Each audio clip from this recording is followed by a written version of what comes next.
Saludos y muchas gracias por permitirnos llegar a sus hogares a través de su programa Verdades al Aire. Hoy tenemos como invitado especial a Pavel Isa Contreras, quien es el ministro de Economía, con quien vamos a hablar sobre diferentes temas de interés colectivo. Pero antes, saludarle. ¿Cómo está usted? Muy bien, Bienvenido. muchas gracias por tenerme acá. Es la primera vez que estoy. También es la primera vez que me toca entrevistarte. Conozco bien a tu padre, a tu madre, gente que gozan de mis afectos. Por eso para mí, entre otras cosas, es un placer. Conozco de sus capacidades también. Mire, quisiera comenzar preguntándole, usted tiene ya mes y medio. Mes y medio, sí. Nombrado como ministro de Economía, luego de muchos años diciendo cosas sobre la economía. O sea, pasó de decir a hacer. Es correcto. Exacto. ¿Usted lleva la misma agenda que el ministro anterior? Sí. ¿O usted ha cambiado? No, llevamos la misma agenda inicial porque trabajamos juntos en la conformación del equipo. Usted era del ministerio, yo era viceministro, pero antes de asumir formalmente la posición ya veníamos discutiendo cómo íbamos a conformar el equipo de trabajo, el equipo directivo, o sea, que usted va del en coche. ministerio. Claro, Miguel dejó, digamos, el carro corriendo. Por supuesto que llega un punto ahora en el cual hay que revisar la agenda y ver hacia dónde tenemos que profundizar, dónde tenemos que poner más énfasis, donde tenemos un poquito que quizás corregir rumbos. Recuerda que el Ministerio de Economía es un ministerio que da servicio al Estado. No es un ministerio que da servicio a la ciudadanía, como la mayoría, o una entidad pública que da servicio público, sino que trabajamos con el resto de las entidades públicas para que éstas den un mejor servicio a la ciudadanía. Exactamente. El ministerio se llama Ministerio de Economía, Planificación y Desarrollo, pero un rol fundamental que juega el tema de la planificación. Pero usted no ha tenido que hacer ningún cambio, usted continúa es el mismo total, equipo, o sea, el funcionariado y sí, todo, sí. el mismo equipo. El mismo equipo.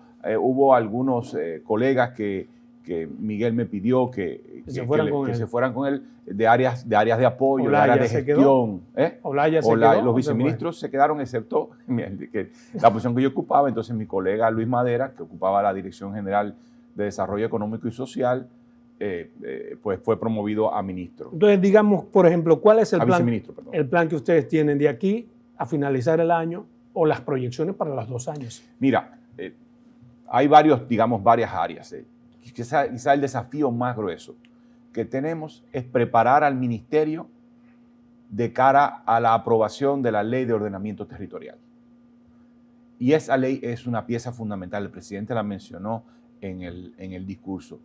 Básicamente, en palabras sencillas. Eso es más prioritario que manejar esta economía. Bueno, es que manejar la economía, primero, no corresponde al Ministerio de Economía exclusivamente manejar la economía, sino que es en articulación, en diálogo. Se toman decisiones juntos al Ministerio de Hacienda, por ejemplo, o al Ministerio de Industria y Comercio, o al Ministerio de Agricultura, ¿ya? Y también en diálogo con el Banco Central, aunque el Banco Central guarda autonomía y tiene su ámbito específico de acción. Pero el tema de ordenamiento territorial, básicamente, esta ley lo que procura es que no sigamos creciendo y expandiendo esta economía en el caos y el desorden en que hemos vivido, ¿no? Eso es extremadamente importante. Sin embargo, uno no entiende por qué no se ha aprobado eso. En este momento, por lo menos en lo que va de gestión de gobierno, bueno, una parte de la gestión se lo comió la gestión de la pandemia, valga la redundancia. En el Consejo Económico y Social ese tema se avanzó. Pero además, uno va a diálogos con la academia, con organizaciones de la sociedad civil, y todo el mundo está reclamando que se apruebe un instrumento legal que nos permita ordenar. ¿Qué tan cerca estamos entonces de la aprobación de esa ley? Muy cerca, muy cerca. Estamos discutiendo detalles con la comisión bicameral está trabajando, y nosotros estamos dándole apoyo allí donde lo necesitan. Hay definiciones, cosas que a veces hay que trabajarlo un poco en detalle, pero la semana que viene ¿Podría decir, por ejemplo, qué cosas nuevas o qué bonanza trae esa ley? Bueno, esa ley lo que ofrece es un marco general para que desde el ministerio, pero también desde los gobiernos locales, empecemos a dotarnos de herramientas, por ejemplo, en el caso de las alcaldías, para el uso de suelo. O sea, las alcaldías no tienen instrumentos para aplicar políticas de uso de suelo. A dónde se puede construir qué cosa y a dónde no. ¿Qué altura? Por ejemplo, qué altura, ¿no? Entonces, dónde se puede desarrollar una actividad del tipo A y donde no se puede igual en el sector desarrollar. industrial, de repente usted ve una industria en una zona que usted dice, pero esto no debería ser una zona. Todo eso va a estar... Entonces el gobierno local tiene un enorme rol en ese sentido. Entonces la ley le ofrece un marco y el ministerio va a construir otros instrumentos, como el reglamento de la ley, estamos trabajando en esa dirección, pero también estamos trabajando en elaborar la norma subsidiaria. Esa ley contempla, por ejemplo, y me llega a la mente de manera de repente, que en lugares como Santiago, cuya mayor cantidad de terrenos es de vocación agrícola, de repente usted va y encuentra edificios. Correcto, el uso urbano de tierras de vocación agrícola. Lo van a regular. Tenemos que impedir que eso continúe. La República Dominicana es el país, si mal no recuerdo la cifra. Pero eso no puede estar en una ley, eso tiene que haber una modificación constitucional. No, la ley ofrece el marco, pero quien aplica, quien hace la política es el gobierno local, que es el gobierno del territorio. O sea, la ley respeta plenamente la autonomía. A que en esa autonomía la gente tiene también un libre albedrío con su propiedad garantizado constitucionalmente.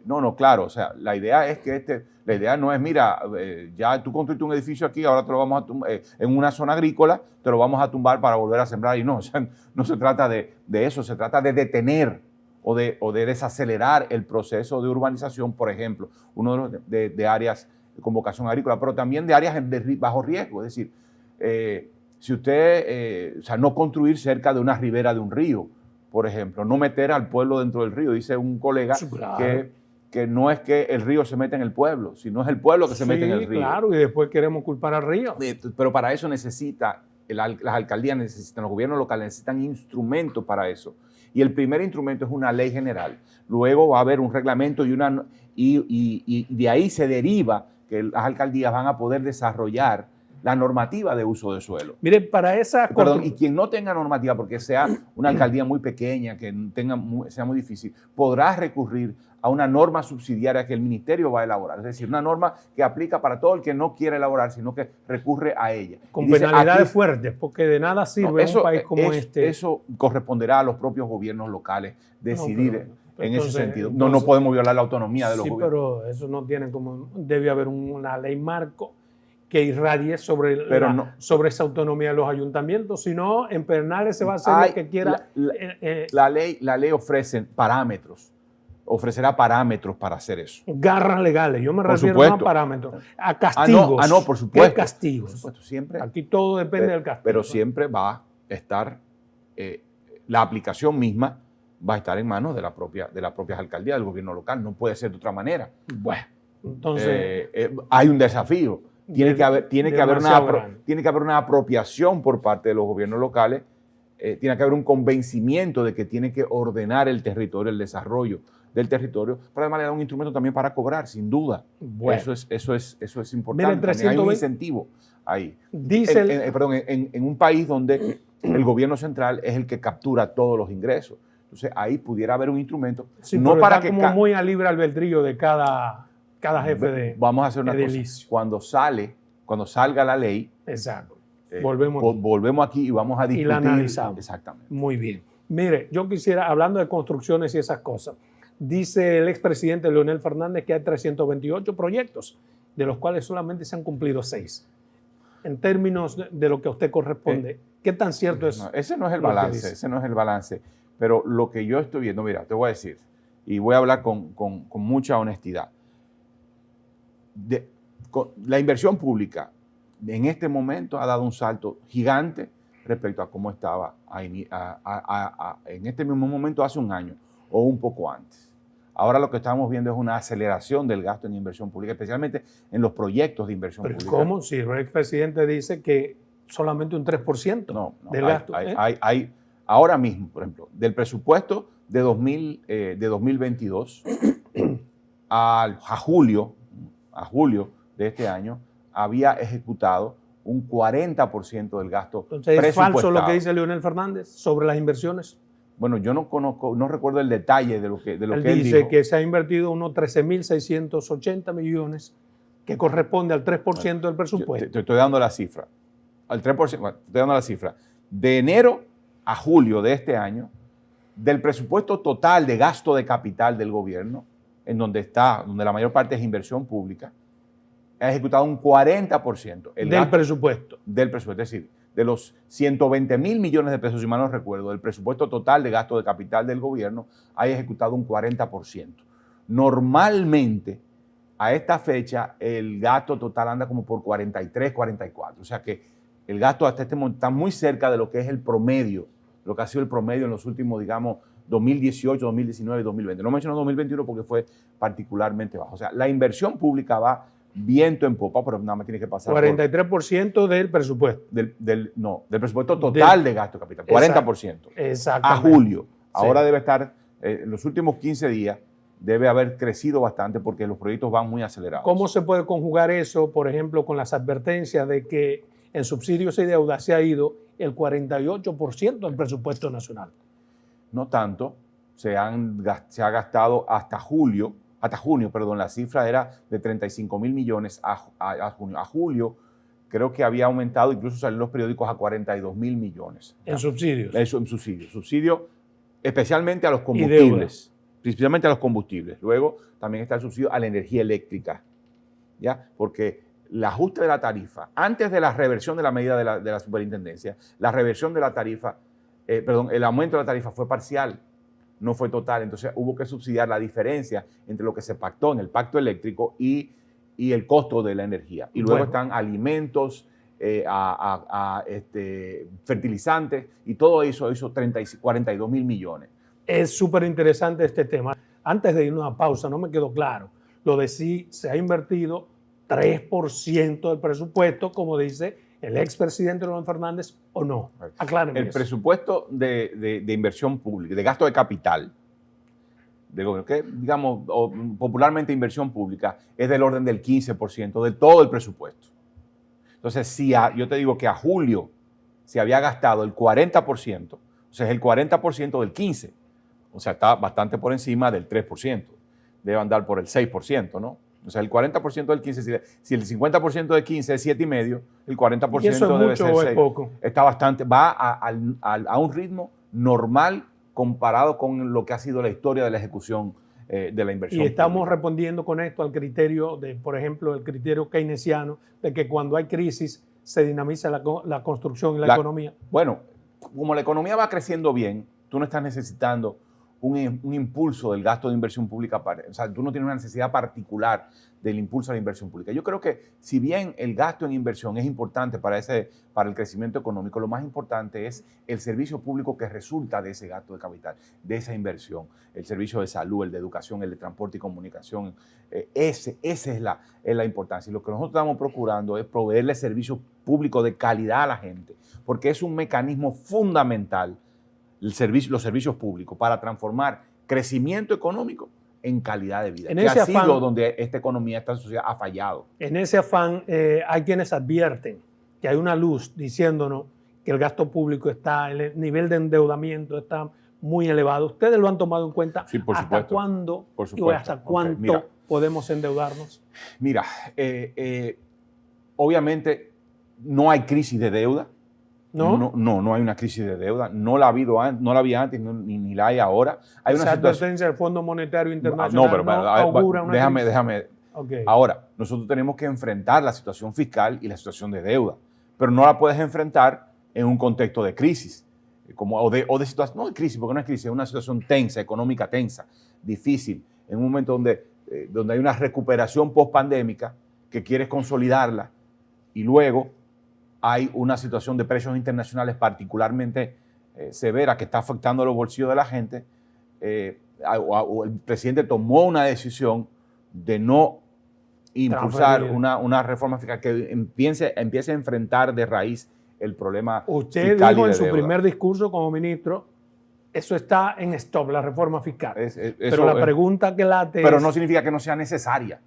No, es fundamental. La reforma fiscal. Elevar la tributación, elevar la carga media, recalibrándola, aliviando a los sectores que están sobrecargados y cargando a los sectores que por hecho o por derecho no pagan bajos impuestos. Pero eso no es una reforma fiscal, eso sería una reestructuración de lo que ya tenemos.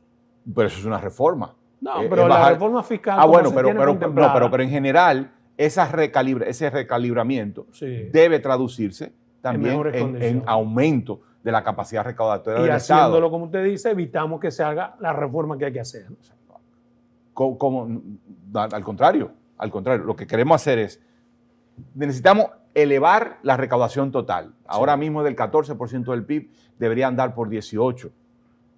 Ojalá alcanzar el 18%. Difícilmente puedes en una sola reforma moverte del 14 al 18, pero debíamos de apuntar en esa dirección, al 18 al 20. Ahora, ¿cómo lo haces?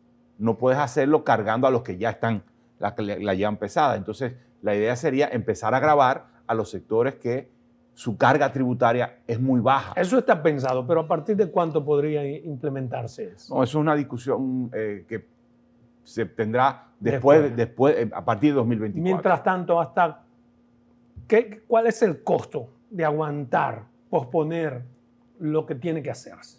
No tener el suficiente dinero para fortalecer los servicios públicos, la infraestructura pública, mejorar la calidad de los servicios públicos, es decir, avanzar más lentamente en esa dirección. ¿Y el costo de los subsidios qué ha representado para el gobierno? Mantenerlos. Hasta agosto, 42 mil millones de pesos. Si tú lo proyectas a final de año, la cifra no está clara porque depende mucho del precio del petróleo y ese precio es impredecible, está bajando y probablemente es posible que eso baje la carga del subsidio, pero estaríamos hablando de 80 mil, 70 mil, 80 mil millones de pesos. Yo le hago estas dos preguntas y eso es mucho. Por una razón fundamental. En las discusiones las discusiones políticas, una de las críticas es que este gobierno ha prometido muchas cosas y no las ha cumplido.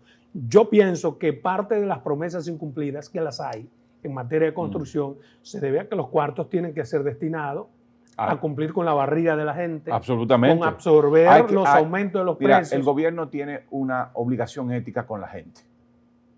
¿Qué es más importante que las construcciones? Que es más importante, que es más urgente que las construcciones. Hay que proteger a la gente en un momento particularmente difícil. ¿Por eso no ha cumplido con las promesas? Por eso la inversión, por eso las transformaciones están tomando más tiempo de lo que uno quisiera. Pero yo creo que hemos pasado la peor parte del momento tenso económico.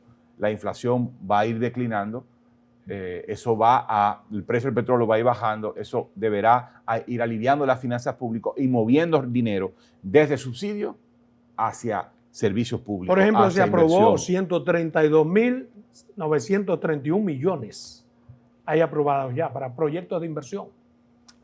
Oye, entonces uno dice pero ¿cuánto dinero todos los días se aprobó? Tantos millones para acá, pero versus lo que la gente ve eso no significa materialización. Eso no significa que es ahora. Exacto. Significa que hay un banco de inversión, de proyectos de inversión, por ese monto, y eso se distribuye. Hay proyectos que son muchos proyectos que son plurianuales, que no se hacen en un año, sino que se hacen a lo largo del tiempo. Tenemos los proyectos ahí, están evaluados.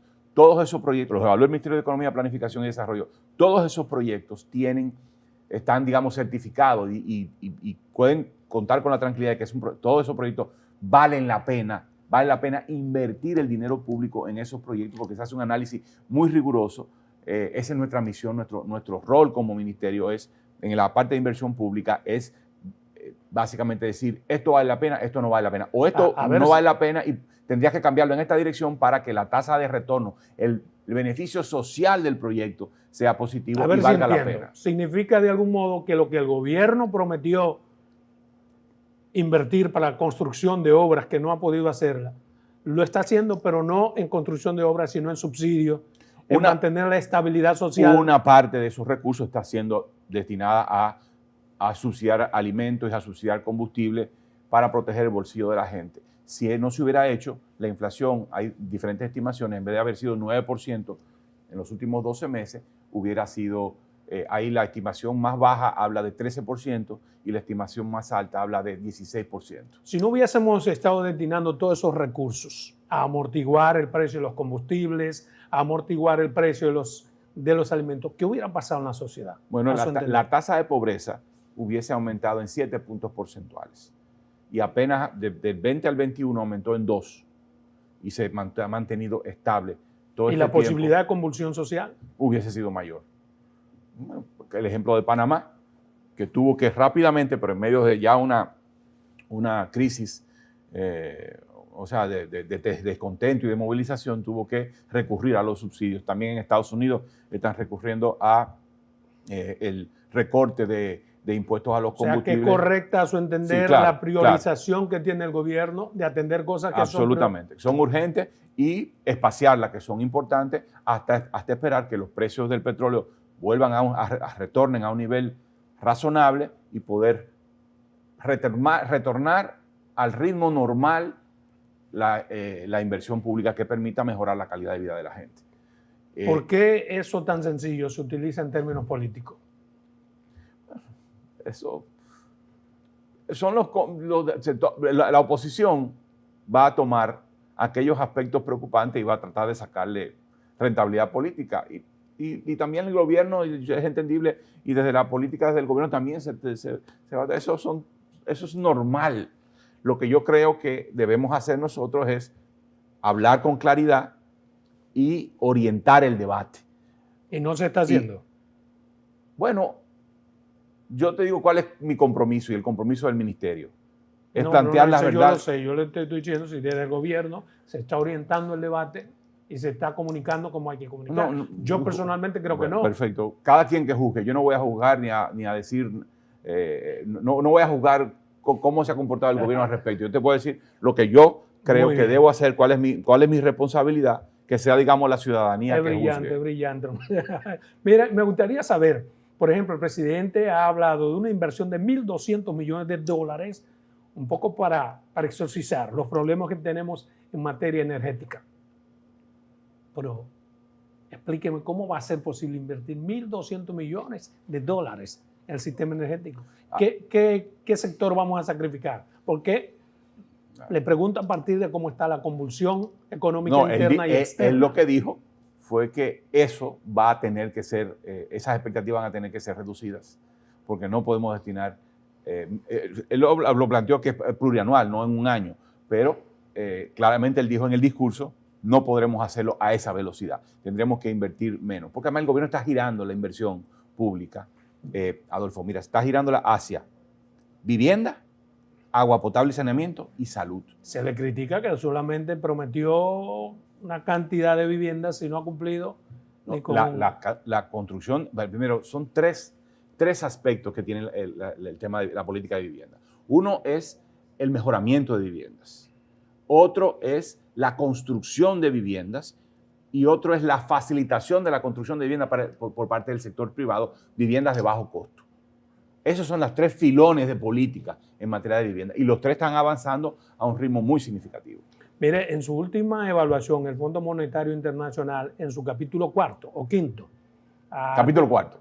Sí, es el capítulo de la Constitución del Fondo que dice que el Fondo va a hacer evaluaciones junto con los países anualmente. Exactamente. Entonces, en esa evaluación que hace respecto de nuestro país, advierte sobre un aumento de la deuda pública. Sí. ¿No les preocupa? Claro que preocupa. ¿Qué tanto? Mientras mantengamos estable el total que destinamos, el coeficiente, atención a este indicador, porque se habla mucho de deuda sobre el PIB, pero yo creo que el indicador clave es intereses, pago de intereses sobre ingreso tributario. Porque tu problema son los intereses. Sí, no es el capital, porque el capital tú lo reenganchas. Que me pague, sí. O sea, tú dices, me están venciendo este capital, me endeudo para pagar ese capital.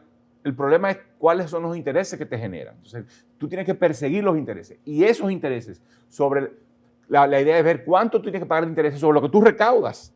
Y eso se ha mantenido estable. Bien, vámonos. O sea, que estamos tranquilos en ese momento, pero no significa que no sea un problema. Bien, me preguntaba, ¿qué se está haciendo no solo para mantenernos como una deuda per secula seculorum, sino también para bajarla? Yo creo que va a ser en un contexto donde no haya un aumento de los ingresos tributarios, es decir, en un contexto de que no haya reforma tributaria o fiscal, como se le dice, el objetivo será mantenerla estable. Mantener estable los intereses como proporción de los ingresos tributarios, que andan por el 21, 22, 23% del PIB. Ese sería el objetivo. Ahora, ¿qué estamos haciendo para mantener eso? A pesar de que la deuda crece, estamos haciendo dos cosas. Uno, estamos recaudando más. Si las recaudaciones están muy bien. Y repartiendo los chelitos. Y luego racionalizando el gasto. ¿Ya? Es decir, tratando de hacer más con menos. ¿Ya? Entonces, por ejemplo, en el caso de las recaudaciones, están por encima de lo que llamamos los economistas el crecimiento del PIB nominal. Porque si cuando la economía crece, obviamente se recauda más. Bueno, el ritmo de crecimiento de las recaudaciones está un poco por encima del ritmo de crecimiento de la economía. Mire. Entonces, eso es una. La otra que estamos haciendo, que esto todavía tiene mucho más peso, es haciendo más con menos. Tratando de poner los recursos, a pesar de que estamos destinando una parte importante para subsidios. Pero eso es lo que se critica, que se dice que se hace más, pero la gente como que no ve que se está haciendo más. Bueno, yo te dije, 40% ya lleva ejecutado el gasto de capital. Lo que pasa es que tú vas a estar viendo resultados muy concretos, ya se están viendo resultados muy concretos y va a haber un aceleramiento de los resultados concretos en lo que resta del año, pero especialmente en 2023. Mire, usted es ministro de Economía, sobre su ministerio está la responsabilidad del Censo Nacional de Población. Sin embargo, ya se le ha comenzado a criticar. Se dice que no debería estar sobre sus hombros el censo por sus posiciones, digamos, pro-haitianos, dicen algunos. Yo no hago caso a esas cosas. El censo es un compromiso nacional, es un instrumento fundamental, es la base de datos más importante, digamos, el instrumento estadístico base para la construcción de muchas otras estadísticas. El censo lo que procura es contar a toda la persona que vive. No procura saber cuántos haitianos hay para no tiene una política con la ONU de la cual ellos dicen que usted fue parte. No tiene ninguna relación con la nacionalidad de las personas, sino que el censo, en este sentido estricto, cuenta a todas las personas, y siempre lo ha hecho, trata de contar a todas las personas que viven en un territorio determinado. Ahora, en el caso de los migrantes, es más difícil. Y es probable que, como todos los censos, suelan subregistrar a los migrantes. No hay forma de que sea un censo confiable en torno a los inmigrantes ilegales. Bueno, digamos, porque el migrante se mueve. Bueno, hay un desafío ahí, pero la forma más efectiva de contar a los migrantes es con una encuesta especializada. Como la encuesta, que no se va a hacer en el censo nacional. Que no se va a hacer en el censo nacional. Bueno. Pero hay un riesgo siempre en todos los países, en todas las circunstancias, generalmente hay un riesgo importante de O sea que se descarta la posibilidad de que le demos datos a la ONU o a cualquier organismo para que operen contra el país. No que eso es lo que se colige de lo que dice. El censo no discrimina entre población por origen. Mire, todo esto viene a partir de algo que usted dijo el sábado pasado, respecto de la marcha que hubo por la Dominicana. Yo no me refería a la marcha. Aunque la gente refirió, pero se refirió, o la gente intuyó que se refirió. Tanto amor por la patria y tanto odio por la gente. ¿A qué usted se refirió? Me refiero a que hay un discurso inflamatorio. ¿De parte de quién? De parte de ciertos sectores de la sociedad. Que estuvieron en la marcha. Algunos estuvieron, yo creo que no, probablemente también estuvieron otros que tienen preocupaciones legítimas. Perfecto. ¿Usted se refirió a qué? ¿A que hay un discurso? A que hay un discurso de odio y de rechazo a los migrantes y de irritación frente al migrante. Y no frente a... O sea, yo creo que se mezclan dos cosas. Pero hay una preocupación legítima por la migración y yo creo que todos tenemos que compartir esa preocupación y reclamarle y demandarle al Estado una política migratoria más efectiva. Eso no hay duda y es inobjetable. Pero ¿por qué usted dice esas cosas? Pero hay otra cosa. Otra cosa es que se incite al odio, al rechazo, se denigra con mucha frecuencia a los migrantes. Y eso no puede ser el sustento de una buena política pública alrededor de la migración. Bueno, pero la política pública la lleva el gobierno, no lo que fueron allí a manifestarse. No, pero hay un discurso inflamatorio, incluso autoridades del país, ¿no? de ciertos gobiernos locales que inflaman a la población. Y eso no es sano, no es bueno. Pero eso no significa que no se deba reclamar y que el Estado no tenga la obligación de aplicar una política migratoria mucho más efectiva. Por supuesto que sí. A mí no me pareció exagerado lo que usted dijo. Lo que me pareció incorrecto, y usted me corregirá, es que no lo dijo Pavel Issa, es que lo dijo el ministro de Economía. Bueno, está bien, pero... Y usted no me puede dividir una cosa Lo que yo estoy diciendo es que paremos el discurso del odio, paremos el discurso del rechazo. ¿Quién habla, Pavel o el ministro?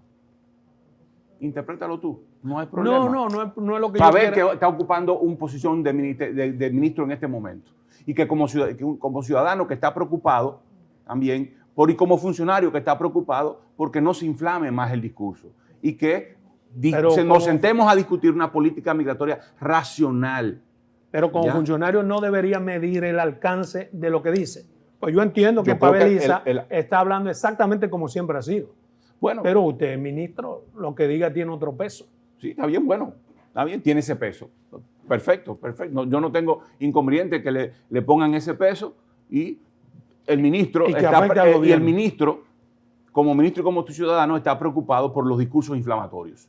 No por el tema, no está rechazando de ninguna manera. El Estado está obligado a tener una política migratoria robusta, efectiva, porque la migración irregular afecta profundamente al migrante que es tratado, que es traficado también, pero también al país, a los receptores.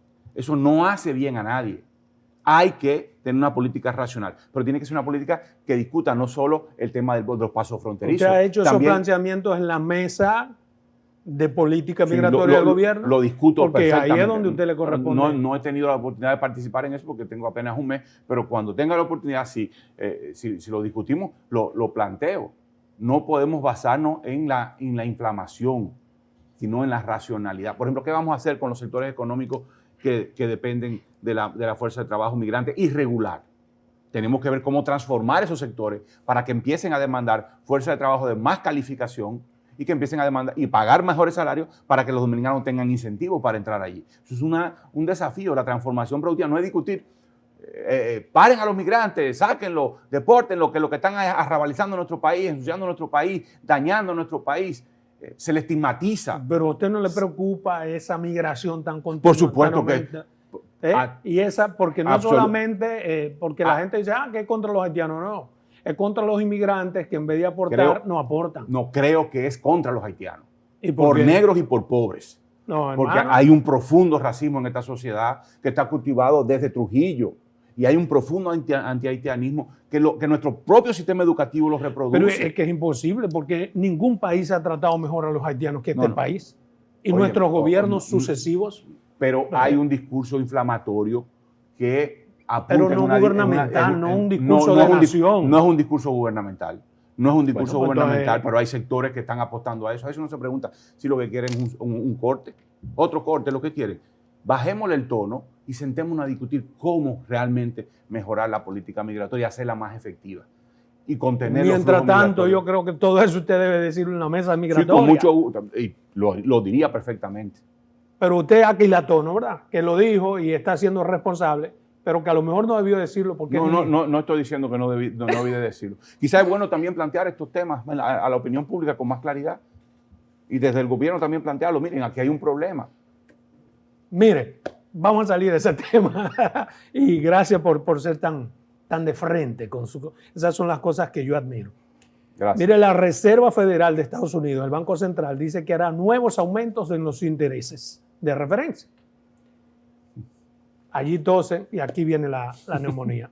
¿Qué representa eso para el país? Significa que pudiera haber, eso es un tema del Banco Central, las autoridades del Banco Central lo deben manejar, pero eso pone presión sobre la política monetaria doméstica, porque puede empujar a nuevos ajustes de la tasa de política monetaria doméstica o a el uso de otros instrumentos de política monetaria para contrarrestar el efecto negativo que puede venir por o sea, eso no ayuda, sino que desayuda al país. Bueno, en la medida ayuda y desayuda. ¿Cómo ayuda? Sí.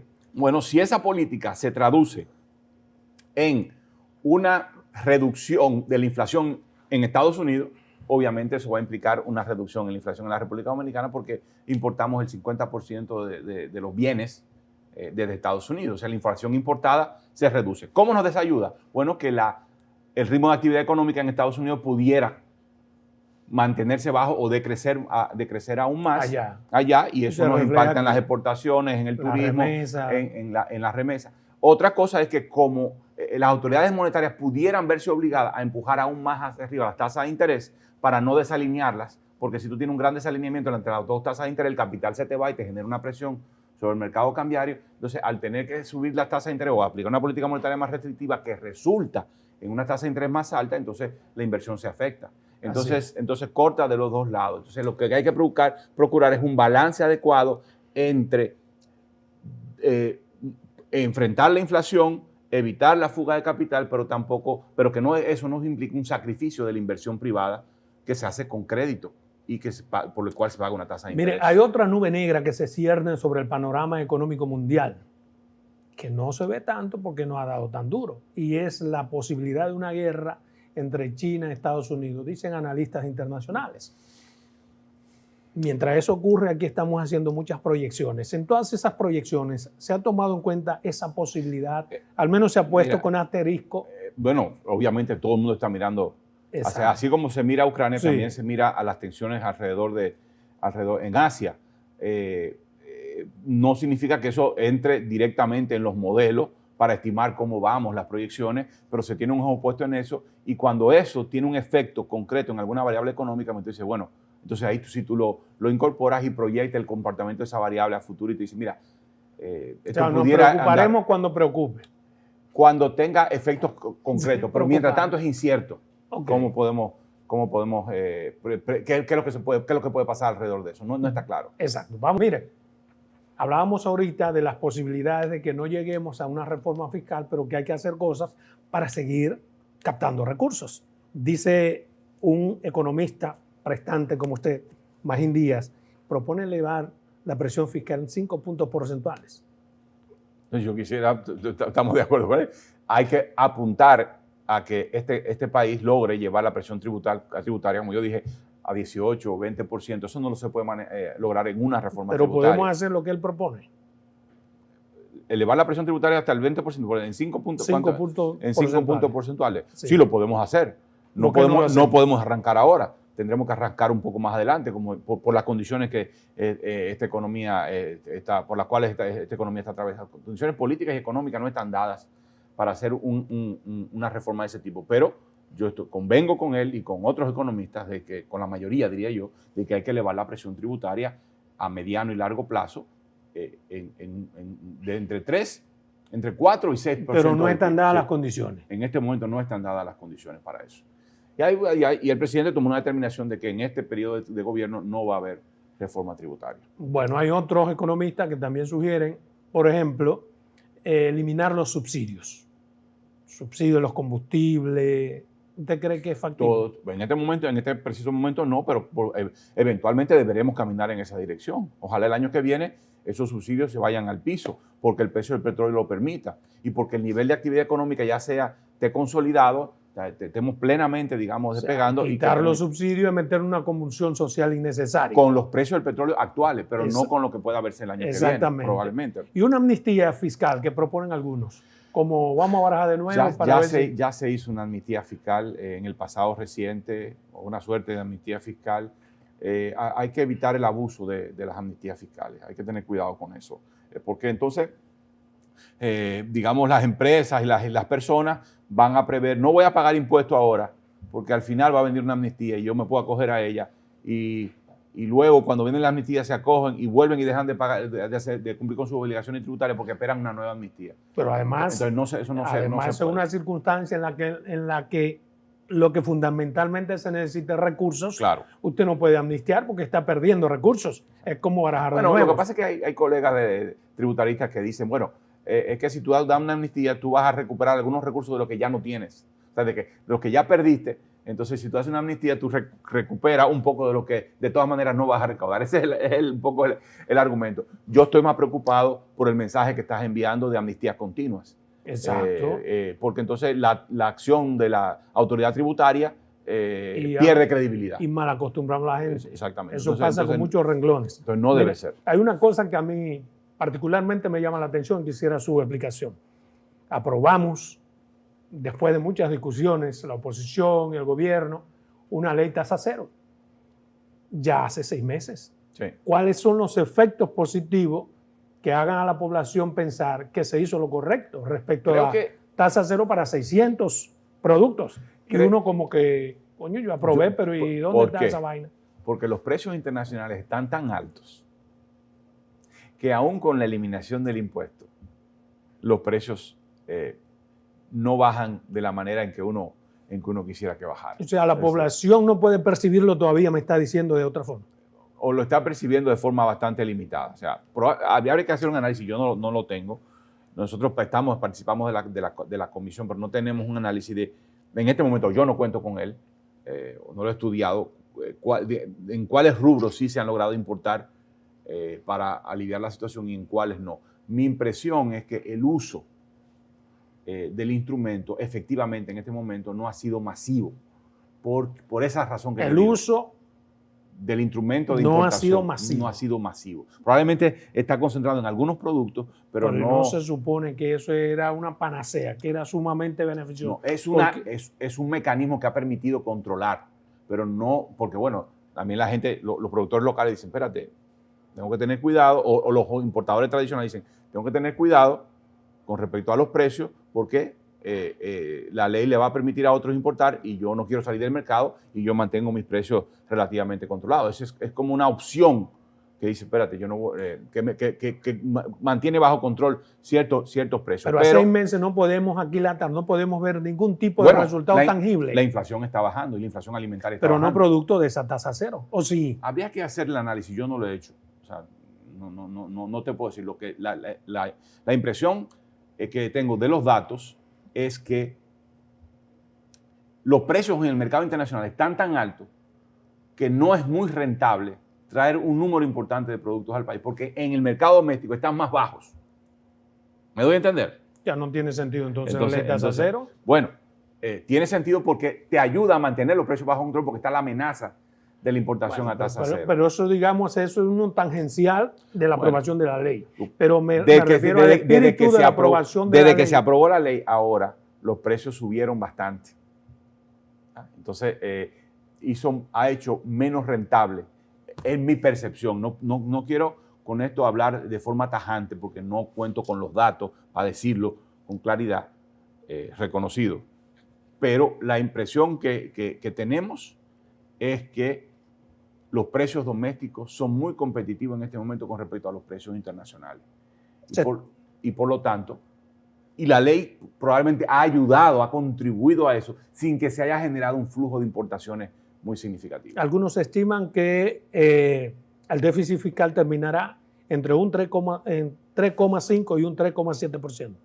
¿Es así? No lo sé. Yo prefiero que las autoridades fiscales... Pero no tiene un estimado el ministro de Economía. Vamos a esperar que cierre el marco macroeconómico de este año. El 31 de agosto tendremos nuevo marco macroeconómico y ahí habrán cifras al respecto. Yo prefiero que mis colegas del ministerio discutan con los colegas de Hacienda y el Banco Central y saquemos una posición. Para lo que yo no quiero que... Pero sí, claramente hay una presión sobre la finanza pública muy fuerte y habrá que ver cómo cierra, porque hay dos fuentes. Tú tienes dos posibilidades. Frente a estos subsidios tienes dos posibilidades. Aumentas el déficit y aumentas el financiamiento externo, o el financiamiento no tiene por ser solo externo, o reduces gastos y los rediriges, ¿no? O una combinación. Lo que te estoy queriendo decir con esto es que esa combinación no está clara. Si es mucho de uno, poco de otro, o al revés, o más bien en el medio. Pero para lo que no tenemos que esperar es para que me diga sobre la inversión de 2.000 millones en la frontera. Ya. Para tratar de paliar la situación económica. Mira. ¿Y por qué diablos en la frontera noroeste? ¿Por qué no está incluido Pedernales? Un momento. Sí. El gobierno, desde antes de ser gobierno, digamos, el equipo del presidente, había externado el compromiso de territorializar la política pública. Significa lograr, junto con la gente, soluciones concretas a sus demandas concretas, ¿no? Y llevar para que el crecimiento se transforme en y la gente no tenga que migrar. Y luego, la frontera es zona prioritaria. Y en el ministerio creamos una dirección de desarrollo, de política para el desarrollo fronterizo. Y esa dirección y el ministerio elaboraron una política nacional para promover el desarrollo y el mejoramiento de la calidad de vida en la frontera, que se llama Mi Frontera RD. Bien, ¿cómo se determinó? Es lo que quiero saber. Mi frontera. Pero fíjate, no es la de otros, es nuestra. Perfecto. Es muy importante ese término. Yo lo que quiero que me digan, ¿cómo se determinó, si fue media la ganaria o por una razón especial, vamos a invertir esos 200.000 millones, 2.000 millones en la línea noroeste y no en el sur. ¿Quién determinó eso? A ver, hay 3 polos de desarrollo en la frontera. El polo noroeste, encabezado por el proyecto de Manzanillo, pero por el proyecto del puerto y el paquete energético que hay allí, pero que eso va a arrastrar a toda la zona de actividades manufactureras, comerciales, logísticas y de transporte. Está Pedernales, con el desarrollo turístico, que no es un proyecto de desarrollo turístico en sentido estricto, sino de toda la provincia y más allá de la región de Enriquillo, porque la idea es que Pedernales sea locomotora del resto de la región. Y está Plan San Juan. Y Plan San Juan va a impactar directamente en el IAPI. ¿Cómo se decide entonces que esos 2.000 millones vayan a la línea noroeste? Como se decide también que hay no sé cuántos millones se están invirtiendo en Pedernales, porque hay 2.000 millones en San Juan. En Plan San Juan hay 2.000 millones. ¿Y para Pedernales? Eso, no que venga del turismo. Óigame, pero en Pedernales se va a empezar a construir el aeropuerto. Se está mejorando de manera significativa la carretera. Se está enderezando, en sentido, la carretera que viene desde Barahona, que era muy zigzagueante. Se va a reducir enormemente el tiempo de conexión entre Pedernales y Barahona. Se está haciendo acueductos, se está ampliando el acueducto del pueblo de Pedernales, se está fortaleciendo la conexión, interconectando la interconexión eléctrica entre Pedernales y el sistema eléctrico. Bien, eso mismo se está haciendo también para la línea noroeste. Bueno, encima de eso le dan 2.000 millones. Bueno. Yo estoy abogando, ¿por qué no me mandaron para allá 500? No. Se está invirtiendo mucho en Pedernales. Te puse varios, pero no tengo la cifra de cuánto es que se está invirtiendo, pero se está invirtiendo mucho en Pedernales. Se está invirtiendo 2.000 millones en San Juan. O sea, se está atacando toda la línea fronteriza y no solo la línea noroeste. Bueno, me voy a quedar con eso que usted ha dicho, aunque no estoy conforme. Para mí ha sido un inmenso placer tenerlo aquí en Verdades al Aire. Ya tenemos el compromiso de cuando esté todo listo para la próxima cierre que ustedes van a hacer y cuando estén ya aprobados algunos aspectos de la ley, Verdades al Aire queda abierto para que usted informe a su país. Con muchísimo gusto. A su país. No es Haití, a su país.